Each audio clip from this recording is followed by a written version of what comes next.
9:36, and the education conversation continues this morning with Emmanuel Manyasa and Zach Kinuthia, and they're saying, okay, so this is where we are today, and we often want to say what needs to be done, but it seems like the rot is so deep. And I'm just thinking about a dentist, for example, when they're looking at the tooth and they're saying, okay, we can dig out some of this and then we can fill it, with something else. But at some point, the doctor says, we're going to chuck the whole thing. It's absolutely necessary. Are we at that point, Emmanuel? We don't have an option but to correct things in education. I know that there is funding that is maybe inadequate, but we have also to admit that on paper, what is budgeted for education is the biggest we can get. It's not possible to expand allocation in the national budget to education beyond what it is. Mm-hmm. What we need to figure out is how to make sure that every shilling that we put in that sector actually works towards the objectives that we have set out to achieve in that sector. And that if we have done that and demonstrated transparency, we can be able to invite other actors to put in more resources to fill the gaps. When Mwai Kibaki became president in 2002, he said we will have free primary education. Remember, he was inheriting an economy that was shrinking. Yes. It had grown with negative 2% the previous year. And he said to offer free primary education. And because he demonstrated the will and the commitment, we had other partners coming and putting in money to actualize free primary education. So that is what I think is lacking at the moment. What we are lacking is to demonstrate efficient use of what there is, open up the gaps and invite others to take part. If we go around lying that everything is fine, I think that is a big mistake, because first of all, we are telling those who could have come to our aid that we don't need help, we are okay. And the truth is, we know we are not okay because things are going wrong. We have reduced capitation for day secondary education from 22,000, which was set in 2008 when Mwai Kibaki introduced it, to 17,000 today, when the cost of living has almost doubled between 2008 and now. What are we expecting the school managers to do in running schools if the cost of living is doubling and you are reducing the amount being allocated to run schools? It can't work. Okay, so gentlemen, this standoff is likely to continue. But I have a question to Zach. Having been in government, explain to us the thought process of the whole management of education, especially from the cabinet secretary to the principal secretary, and then cascade it downwards. Because there has to be a thinking that does not aid the teachers in making the right decision. There has to be a reason why the government is usually adamant, because strikes usually come towards the third term or towards elections. Unfortunately, when I was in school, 98, I'm going to sit for my national examination, there's a strike. Then I go for my Form 4, 2001, there's a strike. Then I go to Moi University first year, there's a strike. So there must be, was mad with strike throughout. So there has to be a thinking behind it. Why is it so difficult to come to the table and talk? It has to be always threats and intimidation, and it has to be a standoff that often leads to the students and parents suffering. So what is their thought process? Why is it so difficult for government? Thank you, brother. Those are two questions that I will answer. One is the structure of how things are done, and then the thought about it. First of all, I also grew up in that period where we would wait for solidarity songs in the streets, and we would be happy. I don't know why we would be happy when teachers were striking then. Now we are not happy as parents, but we were happy as students then, hearing that Moi saying that Gesho Aguna Juli, we would run in the streets helter-skelter happy that Moi had added as a day. But fair enough. Let's say this. By the way, under the new constitution, the management of teachers is not under the principal secretary or the cabinet minister. There's a commission. Teachers are managed by an independent constitutional commission called Teacher Service Commission, which manages the teachers, pays the teachers, negotiates on behalf of their parts and salaries. And this is now the commission that is at the storm of this standoff, because Nat Kupet has been pushing the TSC to honor some of the CBA agreements that they have had over the time. I think the issue of industrial actions are as old as civilization, and it is a tension that always shall come, because even if today teachers are given their dues and they are honored as presently standing, there still be some demands tomorrow. So there must be a balance over time of understanding the needs to deliver and the needs also to, allow the teacher to live the life they think is befitting of them. Now, the structure is as follows. Education is managed as policy and infrastructure by the government of Kenya. And the spokesperson for that becomes the cabinet secretary, who is the sole voice in the cabinet about education matters. The cabinet secretary has the authorizing power under the under the Basic Education Act, and the principal secretary, who was called permanent secretary before, is in charge of accounting. The PS must account for every action about education policy and memoranda that has been passed through the cabinet, which we call today Elimu ya Kenya. It is the principal secretary who account for the money, for the action, and for the policy implementation. That is the PS.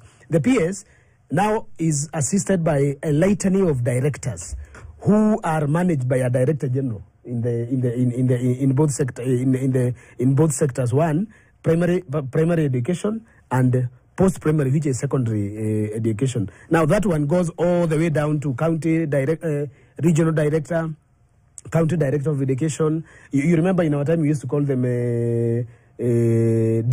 You remember those? DEO would be district education officer. These days they are not called DEO. They are called county director of education, sub-county director of education, coming all the way to where the principal or the headmaster is. So that is the structure, brother, that we have established to manage and to be accountable for the parent sake, which, I mean, we have vested those powers in government, and the government is the one managing education that way. But that one being said, teachers will always blame the government for their packs and their dues. Why? Because it is the government that allocate money to TSC, which now gives the teachers their salaries, their agreements have made through packs. And over time, you will see the buck stops where the TSC says, we ask the parliament to allocate money for this matter, but the parliament did not allocate. So this is where our power ends. Zach, this morning, yes, when CUPED teachers go on strike, yes, who do you think the parents are looking at? They are looking at the president. The commission, the ministry, no, the president? Who are they looking at? The parent is looking at the president, because these are details. What you are saying here in the situation room, these are details. But the person that they elected to ensure the child goes to school, the person that the parent elected in the villages to ensure that education is working, the parent expects the president, whom they delegated their power to through election, to take care of this matter. So the question you're asking me here is actually the question the president should be asking the education managers. The president should say, where that noise is coming from, I don't want to hear. So who is involved? The TSC is involved, is here. The minister is involved, is here. The PS is involved, is here. And most importantly, the parliamentary arm of Committee on Education, which is led currently by, I think, Julius Meli, and now the Budget Committee, should be there. These are the people upon whom the buck stops. So if I was to say a word and say nothing more, I would say the president should summon the cabinet secretary, the principal secretary. He's been there for 3 minutes. The commission, the commission secretary, by the way, and then the budget committee and the chair for education, and tell them we need a solution to this matter, no matter the arguments and the reality of our economy and budgeting. That way, we will sort this matter. But the way we keep saying... Where I start with Emmanuel. Yes. The realities tell us right now that we don't have money. Mbadi has started speaking from both sides of the mouth. The other day, we don't have JSS money. Now we have JSS money. This finance bill was bad. Now we have to collect money. Now there are aspects of this finance bill that we have to run. In essence, it looks as if there is no solution for these teachers, and we are in third term. From where you sit, how do you see this progressing? I think there's going to be the usual things, struggle, threats. When threats can't work, negotiation, maybe another deal that will or will not be honored. But what we need to accept is that there is money. We are not getting our priorities right. There is money. Yeah, we have put aside budgets to want to set up universities in Nyandarua, in Ikisi, in I don't know where. In Nyamira. Koitalel. What are these things we are setting up for? They are not even worth their name. But we are spending public funds on them. That is part of the money in the ministry that is, to me, being wasted. This country has more universities than it needs. We should be shutting some down, consolidating, so that we make better use of the resources we have. And the resources are not just money. You're setting up campuses where they start a school of economics, and there is no single economist in the university. So they're relying on people moonlighting around coming from somewhere, and then for years the students will be told, oh, you are taught by a part-timer and the fellow went with the scripts. So you have missing marks, you can't graduate. Why are we spending public funds on these things when we know what requires money right now? So it's not that we don't have money. We are splashing money, maybe for political mileage, at the expense of policy sense. Yet, what you've just said, Emmanuel, there's a working party that came up with exactly what you've said. They understood these universities are too many. And the very, very variables within them are the ones which necessitate that you merge them.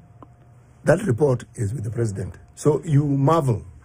If you've been told by experts that you must reduce, and then suddenly you're being told increase, so you're thinking, okay, this is what you call vacuum behavior. Because somebody, in their own senses, believe that our university is a development project. And a political mileage too. So I was sometimes back asked to sit in a committee a few years ago to try and establish a university in my home place. And I laughed, and I told the fellow who told me, if I had nothing else to do, I'll spend that time sleeping. Because there are so many universities there already that are established. And I asked them, so how many children who qualify from this village qualify to go to university that you want to put up a university for? And even if there are so many, is it in their interest that having grown up in this village, they also study here in the village? If it is not in their interest, whose child do you think will start checking out the map of Kenya to find out where this village is so they can come and learn here? We are splashing public resources on just silly things. I think that's a very fair point. And before we enter into it, because I think that should be what we exit through, let's finish this basic education by saying the following. This is a very important matter which I also want to ventilate on. Let's say this as a matter of solution and giving our country some form of direction and hope. That the president and his education team, and I am surprised that the president has many advisors, but not one on education matters. Okay, which is also part of the reason I would want to tell him he should pick an advisor on education matters, even if you drop the lighter he has on economy.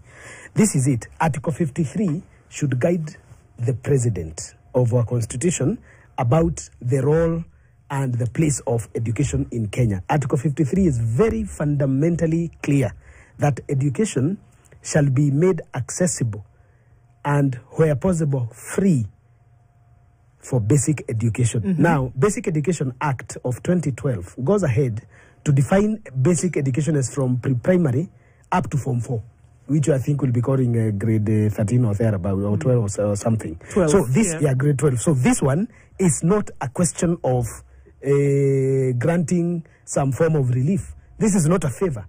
Every child born legitimate or illegitimate in Kenya, or legitimated through the law, must access education without looking like we are doing it a favor.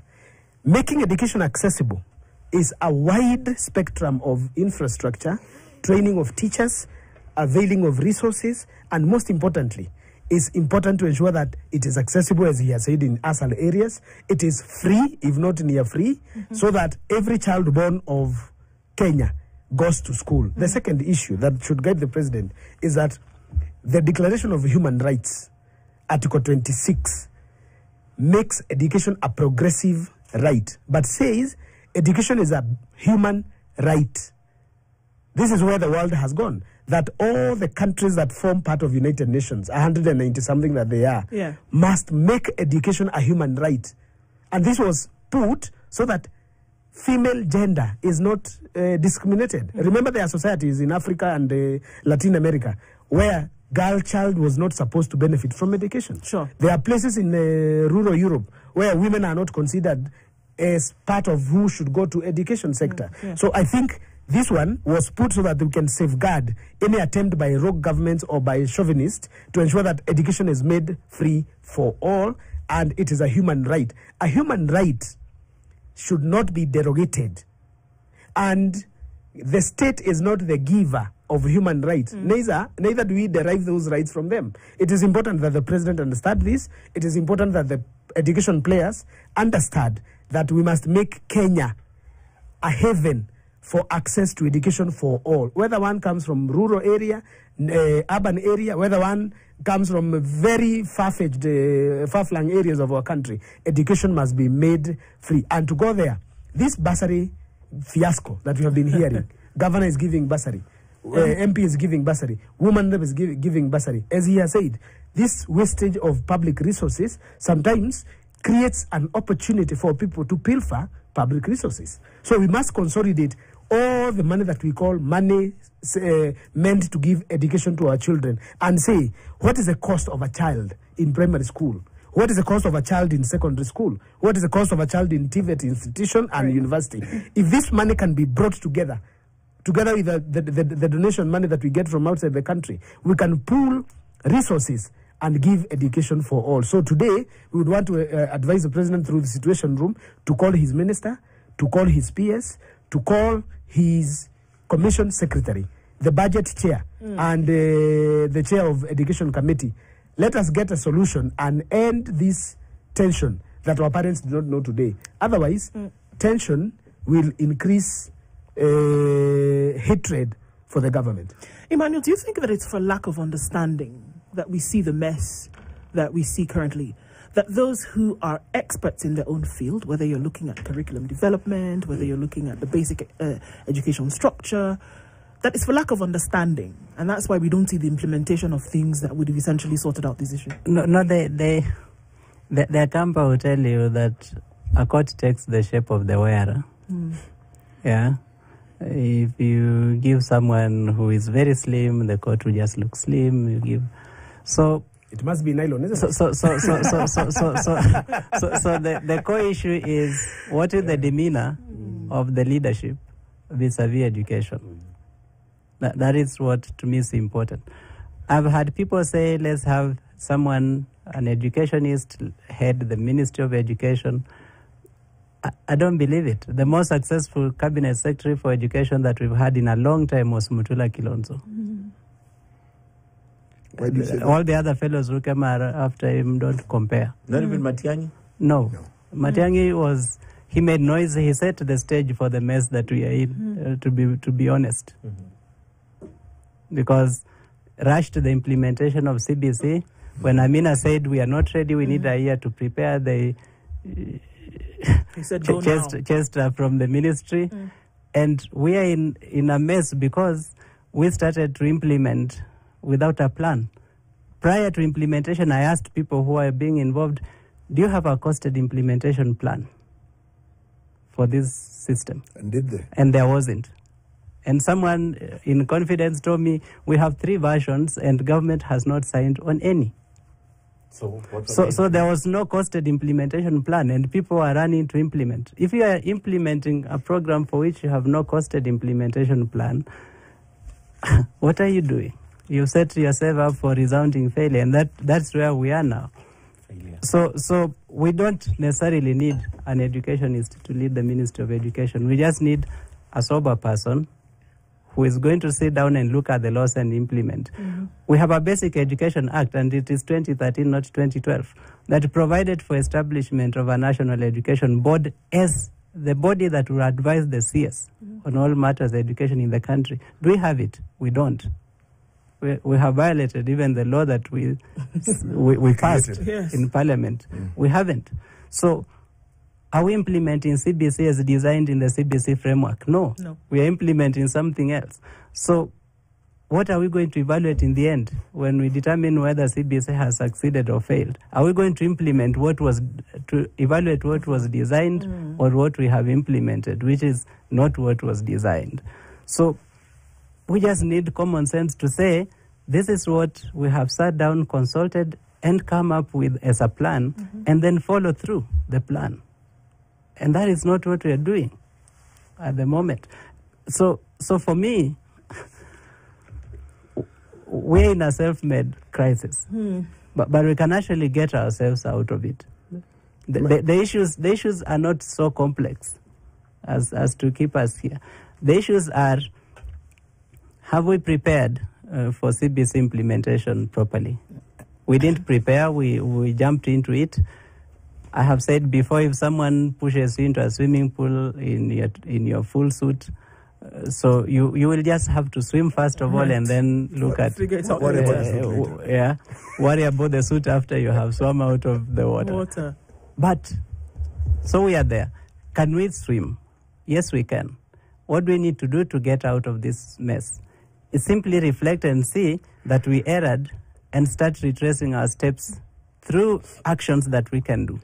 We have transition of grade 9 right now that is supposed to happen, that people are making all manner of noises about. Teachers' unions have taken very parochial and entrenched positions. And I'm saying this with due respect because many of the union officials are my friends. They've taken positions that have nothing to do with what will happen to the child, but what will happen to our bank accounts should this position be taken. That is a problem. So we need to step back from there and say, what will be in the interest of the child? What will be in the interest of the child is to restore the CBC framework, which envisioned a primary school, a junior school, and a senior school. Now that we got ourselves into this mess, how do we start to get to that path? The way to get to that path is to children in grade 8 who need to go to grade 9. We don't have spaces in primary school. Forget this story that we will build 16,000 classrooms. 16,000 classrooms will not be enough to give each school that is currently providing junior school a classroom. And yet others like Mwiki Primary require more than 20 classes for them to do the transition. But even if you give them money, they have no space to build 20 classrooms. There's no space in Mwiki to build 20 classrooms. So we cannot sit here and pretend that we build classrooms. That is out. We need to transition these children to the empty classrooms in our secondary schools next year. Alliance has 9 streams of Form 1. They'll have 9 empty classrooms in January. Exactly. Why don't we transition all the children in grade 8 to the nearest secondary school? Government should be formulating guidelines right now on how we will transition these children to the nearest secondary school next year. And then start working backwards to the level where we will have schools recategorized the way we had them before. Before 844, we had secondary school that provided O-level only, depending on their capacity. We had, so those can become junior schools only. Then we had those schools that also did A-level, depending on capacity. We need to be working on that recategorization. There's so much that needs to happen. There's so much that needs to be discussed and put it out there for those conversations to be alive. Time doesn't allow us to continue that this morning, but definitely a conversation that needs to happen futurely. I want to thank both of you gentlemen for being here this morning. Zach Kanothia, former CAS Education, and Emmanuel Manyasa, who is the Executive Director of Usawa Agenda. Thank you for being here this morning, and thank you for starting off the week in Kenya's biggest conversation. We'll meet again tomorrow at 6 a.m. God willing. Ken, not so bad, no? Nope. We'll do it again tomorrow. When you're having fun. Indeed. Good morning. It's 10 a.m.